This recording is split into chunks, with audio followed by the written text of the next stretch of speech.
Noticed our next speaker, we're getting up on the screen instead of getting here. He was meant to come from Sydney, but he couldn't get a flight. So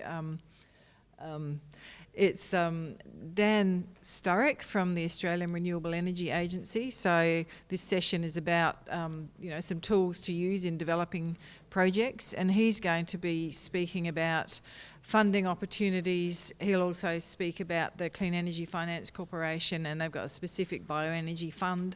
And he's worked in investment banking with Macquarie and then PwC, and ARENA, as it's called, will. It looks like he's there. You're there, Dan. He's not talking.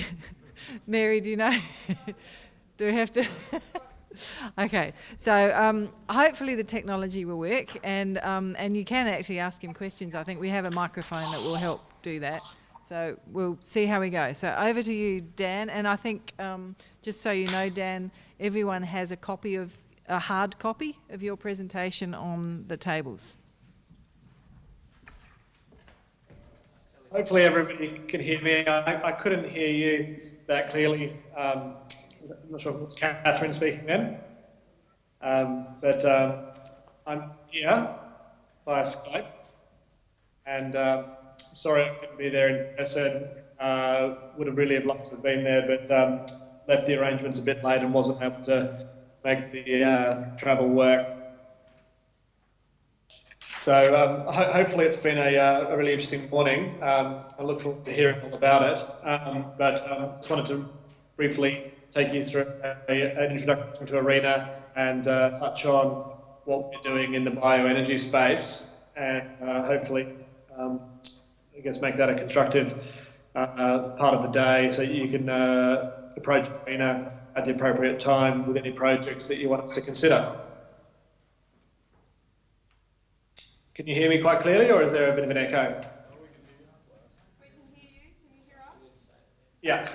Okay. So I'm sure some people in the room probably know a little bit about ARENA. We've been around for 3 years now, and are often part of discussions and conversations about renewable energy and including in bioenergy. But for those who don't know about ARENA, slide 2, just at a very high level. Today, we've got a total of $2.5 billion of funding out to 2022. Of that amount, we've committed $1.1 billion across almost 250 projects right across the spectrum. Our mandate is to increase the competitiveness of renewable energy and increase the supply in Australia, which is obviously a very broad mandate, but that's what's in the REN Act.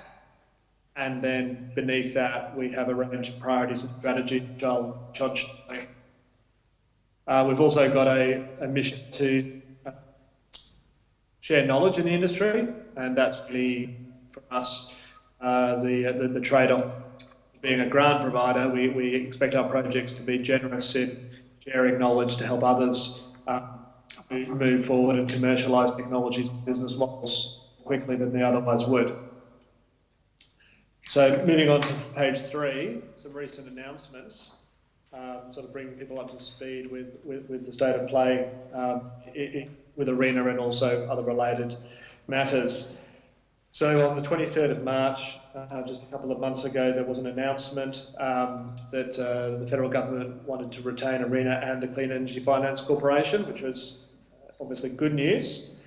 They also announced that they wanted to expand ARENA's mandate to be more aligned with the Clean Energy Finance Corporation, and that it would include energy efficiency and low emissions technologies.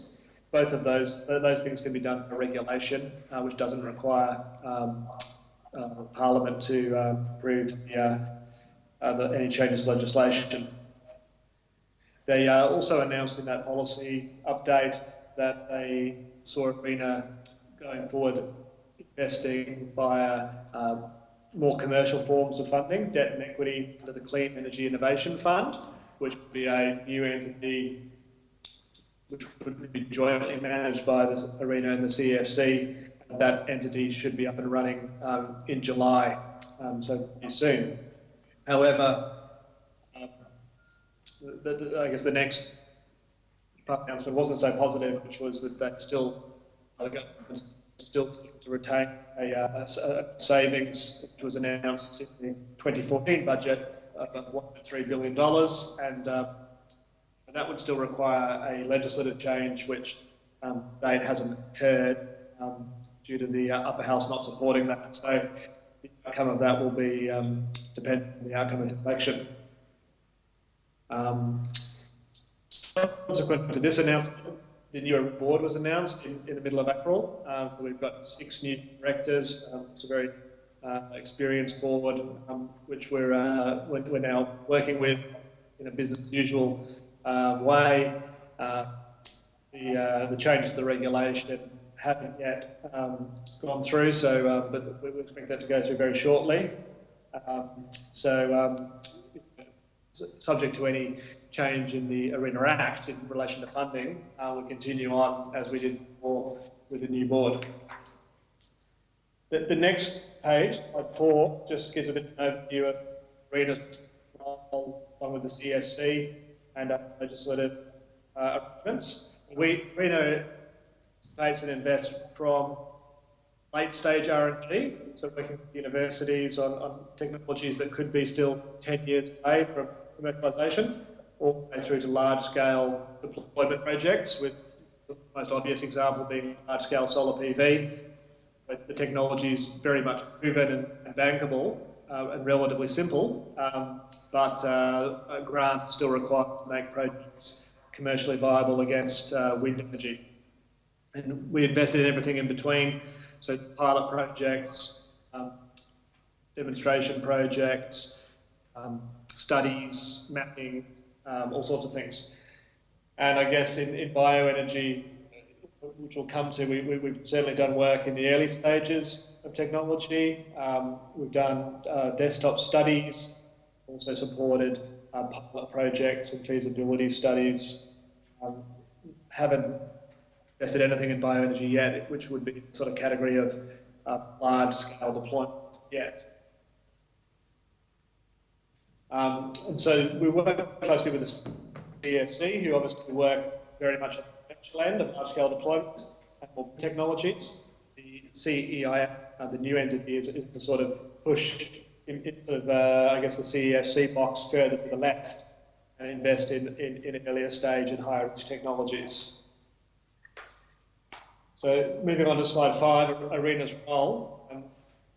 So we structure funding to bridge an economic gap. We invest where obviously the project is already commercial. We look to help projects get over the line where there's still a perception of risk, which is unacceptable for commercial funding. So that can be sometimes by funding a feasibility study to actually take the project through to a point where those risks are known, but it's also sometimes providing project funding to basically increase the IRR that equity can receive, so that is acceptable for those investors given the level of risk. And I've talked about the knowledge sharing, so we look to bring knowledge forward that then for subsequent projects, risk perceptions will be reduced so that the next project is more likely to be able to be funded either with a lower subsidy or with no subsidy. Every year we publish an investment strategy and investment priorities. Slide 6 lists out the 5 investment priorities.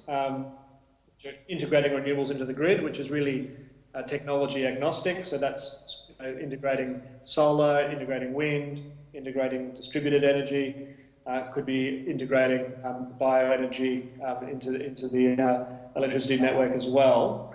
Although I guess bioenergy has the advantage usually of being relatively easy to integrate because it's a baseload technology. The second priority, renewable industrial processes, is very relevant to bioenergy. This is a new priority, and we see an opportunity for either solar thermal or biomass energy to provide process heat to place gas industrial processes, and that's an area where we're working with a number of sectors, agricultural, main one, but also mining, and looking at opportunities there. And bioenergy is definitely one of the things that is being looked at, particularly in the dairy sector. So I'm hopeful that we get some projects up over the next year or so. And then there's off-grid, where we do see some biomass opportunities, but mainly that's a lot of solar PV and solar thermal. And then free grid and network constrained areas, which again is technology agnostic and open to anything. And then finally, large-scale solar PV, which is just an example of where we're spending money on really proven technology just to close a gap, and hopefully the bioenergy space moves towards that over time. The next slide, page 7, shows our portfolio by number of projects, and you can see there that over the last 3 years, including some programs that have been operating for longer than that, which Arena inherited, we've supported 17 projects. And when you look at the types of projects, and you can see them on our website, if you go to the projects page and search under bioenergy, you can see each of them. But a large number of them are sort of desktop studies and R&D projects, some of which have been inherited from the Advanced Biofuels program, which was instituted more than 3 years ago. And that has, we've worked with a number of universities, that program, as well as other groups, Qantas, looking at biofuels, etc. Outside that program, we also support pilot projects with entities such as RenewablesSA and RenewablesSA, also doing some map studies in terms of biomass availability of fuels Australia-wide, a group called RIRDC. We're also recently announced a large-scale feasibility study with RDA to provide $3 million towards a large ethanol plant, which would be costed at a total of $800 million. So that gives you a bit of a snapshot, I guess, the range of things we're doing. Certainly looking at biofuels, looking at biogas, and just generally sort of increasing knowledge in the sector to try and make projects more likely to succeed. I guess, just worth touching on, when we look at bioenergy, we certainly see every project is different. One of the things that is both interesting about bioenergy, but also challenging. Every project, we see a lot of projects with new technologies for processing the feedstock, and then very different settings in terms of how the project's looking to integrate into either into a behind-the-meter industrial process or into some sort of a supply chain. So I'm sure everyone in the room recognises some of the complexities, and we do too, but we're certainly very happy to look at new and innovative projects and see if we can help push them forward and get projects built.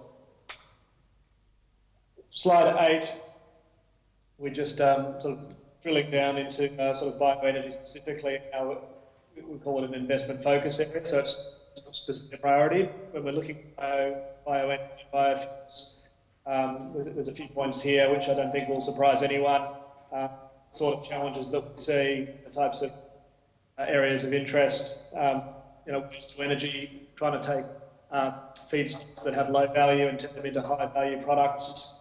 Obviously the challenge that we see is sort of finding the right market and proving that you can aggregate and process those feedstocks to the right product for the right price.